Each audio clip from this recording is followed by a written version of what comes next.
Hi and welcome back. In this video, I'm going to show you how to extract time work using the mod function, the int or the integer function, and the round function in Excel.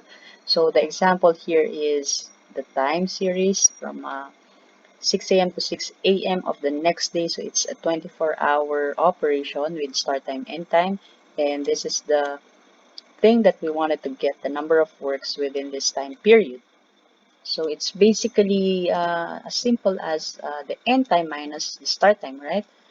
But let me just copy and paste it. This is in the time format because you make a subtraction from a time formatted values. That's why it's the default return value, which is the time format. You just convert it into a number. Any number format will do. And that's it. You wanted to get the number of hours, just multiply this number into 24 hours. That's 4 hours and so on. Now there's no problem from 10 a.m. to 6 a.m. and from 10 to 12 and so on, except for this one.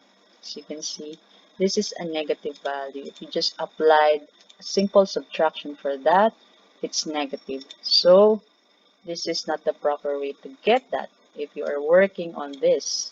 So let's use the mod. So here's the mod. I'm writing the mod. The first requirement is the number. So the number here is the end time minus the start time. So I'm going to enclose it with the parentheses, end time minus the start time, comma, the divisor is 1 because 1 is equal to 24-hour in this in Excel, right?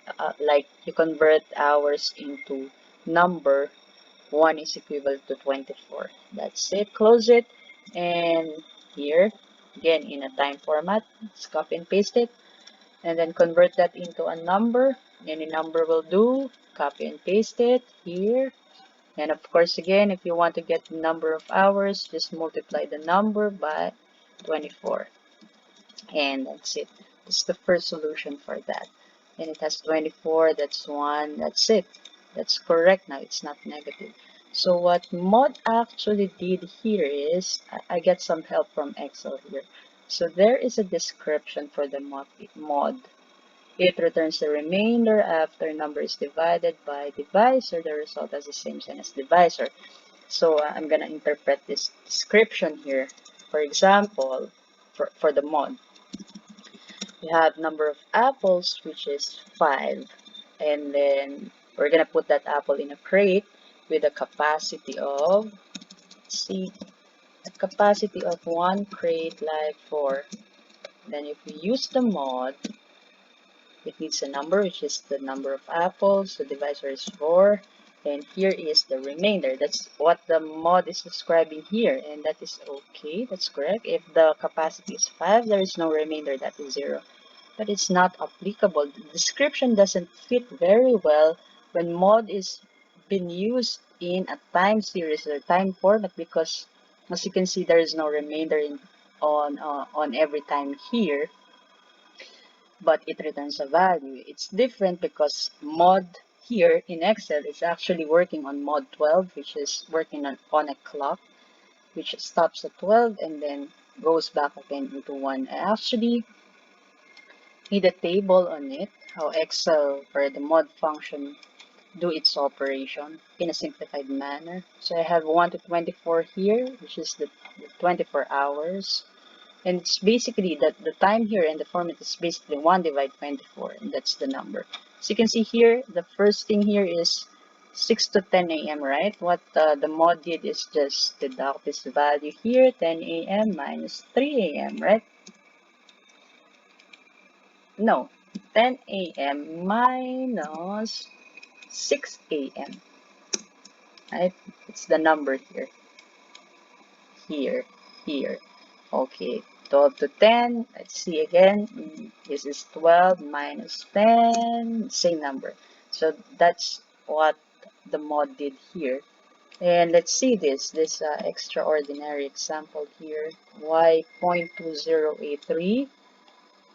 Okay, let me show you this negative number. What Excel did here is to deduct 3 a.m. here, because that's what you said, right? 3 a.m. minus 10 p.m. and that is a negative value. That's what it returns here in the first subtraction operation. But in the mod, it's different because as I've mentioned, the counting stops at 12, returns back to 1. And what Excel actually did is to continue on its numbering here, again with 1, 2, and 3, and 4, and so on. And the operation is in here, overlapping the next day. That's 3 a.m. minus 10 p.m. here. There's a 10 here. And this is the answer. That's what mod actually did here, which is very different with the description here. So to understand the mod, you can just read the arithmetic for the mod operation. And okay, that's the mod. Let's move on with the int or the integer function because there's a remarks here for the mod that the mod function can be expressed in terms of the int function. This is the mod operation and this is the equivalent for the int. So I'm gonna just copy this syntax here. It needs a number. Okay, this is the number end time minus the start time minus d. D is 1. Use d as 1 multiplied by the int. Okay, open parenthesis again because it needs a number again, minus start time divided by 1, which is the d.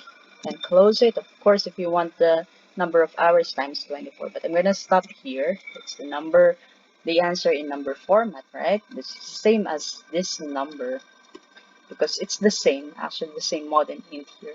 Okay, let's see. Just copy and paste it first. See, that's 1. It's okay. Now, I'm finished here. I'm going to close it. Okay. Let me see here. This is the operation 0.16. This is the number. Okay, divide by 1. That's 0.16. And put it in an integer function. It makes it as an integer number rounded down to 0. It makes it 0. Next operation is 1 multiplied by 0. That's 0. And we have here in 0.16 minus 0 will give you an answer of 0.16, right? Same thing here. Let's see what happened here with the extraordinary example. Okay, that's the same thing, but a negative value divided by 1 is negative 0.79. Put it in an integer, it now becomes an integer value of 1 because 0.79 is now rounded up into an integer value of 1. And then the sign is negative, that's why it's negative 1. Now 1 multiplied by negative 1 is negative 1, and we have a number here which is negative 0.79. This is the operation now. Negative 0.79 minus negative 1. It's now become a positive value because 1 is higher than 0.79. It gives you 0.2083 here. It's the same thing as here. And that's it because that's the same according to the F1 help function. Now, if that is the case in the integer, rounding it down when the value is less than 0.5, then round up when the value is 0.5 and above. We can just copy and paste it here and then replace the int with the round function because round function works the same as the int. This is the number, comma, it requires number digits. Just put 0 on that and okay, close it. Copy and paste it, and then you have the same answer, and that's it. That's the 3 way to solve this problem, extracting time work using the mod, the int, and the round functions in Excel. And that's it. I'm finished here. I'm done. If you're liking my videos, you can subscribe in my channel, and see you next time, and thanks.